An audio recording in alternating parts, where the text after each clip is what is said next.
President, with the acrimony that there was last year, have relations been able to been patched up, or are we getting a carryover from last year? And where the I can't even answer that question. We just received the governor's budget proposal today, and the budget that we passed, he indicated that it wasn't balanced, and that's due to the fact that our revenue projections as we relate to the economy are down. So we've got to solve that problem first before we get into 09. And as far as individuals being at each other's throat, we were never that way. We've always been very cooperative. And so hopefully cooperation will prevail and we'll get together and get a budget, get out of here. The Speaker came out last week with an idea that would take away some of the governor's rulemaking authority, which Tom Cross said could really cause gridlock here in the session because he doesn't expect the Senate to go along with that. What's your thought on Madigan's plan? Any law that we pass, we must, the agency must promulgate rules to implement the law. So I mean, and it's in the Constitution. So for the House to pass something that's unconstitutional, blatantly unconstitutional, it really doesn't make sense. Are there any non-starters in this budget proposal? Again, we have not gone over the budget in detail. We just received it this morning. What do you think of 3% cuts at the agencies? Is that too severe? You have to I look don't at think each it's one. too severe. No, I don't think it's too severe. That would be those who would scream and holler, and but I don't think it's too severe. Was it a good start to a legislative session? Is this the kind of thing that the rank and file are going to look at and say, hey, let's start with this? Again, no one wants the cuts. No one wants any programs to be cut. But if you are opposed to cuts, then you in turn must be for revenue enhancement. You cannot have it both ways. I believe the governor wants to have jumpstart the economy in the state of Illinois. We are in a mild recession, and so therefore this is his proposal. And we intend to work with his proposal. That may be, I'm quite certain there will be changes, but if we want to get the economy moving to help working families in the state of Illinois, I strongly support health care for all Illinois citizens. And it is at the heart of the national campaign, especially with our former colleague who will be the next president. It would be nice if we in the state of Illinois give him something that he so rightfully deserves. So I support that. Since you opened that up, just give us your thoughts on how the presidential election's going. It's going great. Yeah, it's going great. He's doing wonderful. I plan to be in Ohio later on this weekend. I was in Wisconsin. He's doing great. I'm just watching the rats. Do you see the rats?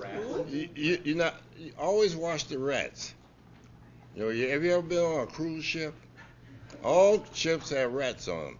When you see the rats scurrying, it's time for you to get off that ship. You know, so I'm watching the rats and Scurry off the Clinton ship? Yeah.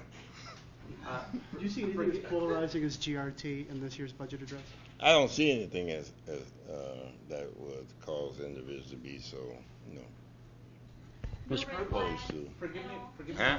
No red flags. All you haven't been over the entire budget, but from what you've heard. I just got it this morning, so my staff hasn't had the time to really go into all the details. So it'd be very foolish of me to even state my position one way or the other. But it looks like he's bringing up some things that he's tried in the past and have never gone anywhere in the legislature, like securitization, leasing a lottery.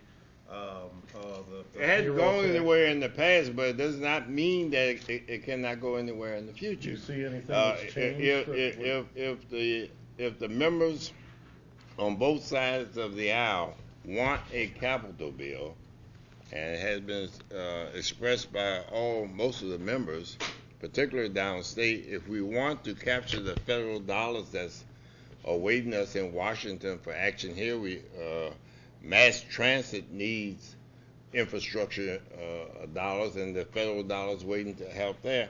If they all believe that we must do something, then you've got to be for something rather than be an obstructionist and be against. And so if you're not going to support gaming, then you must support some revenue enhancements to get it done. The other revenue enhancer was a payroll Forgive me tax. for walking in late. Reverend Meeks said that he believes you also support this new proposal for the income tax Yes, increase. I've indicated that earlier. You know, if it's the will of the General Assembly to pass it, then I'll do it. Then I'll be for it.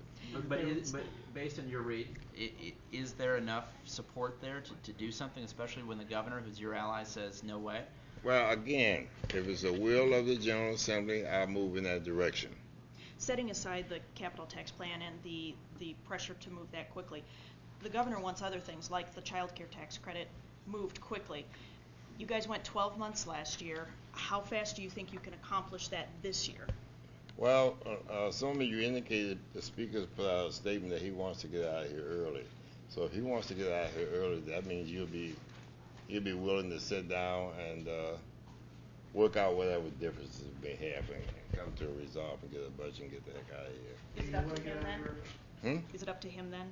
Well, again, we can pass legislation over here, budgetary items, but then too, it takes both chambers to be in agreement. Mr. President, I'm sorry. And the question keep coming up about capital. On a bipartisan basis, this chamber did pass a capital bill.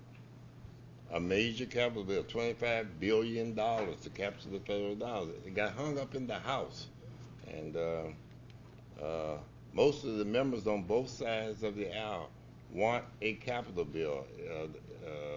When we did the bailout for mass transit, that issue was still around from Democrats as well as Republicans.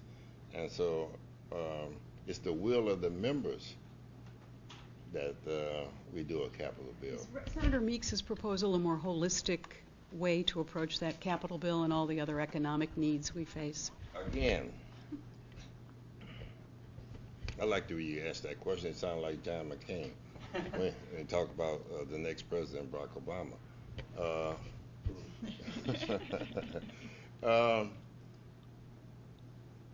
I would support the income tax. I have no problem with that.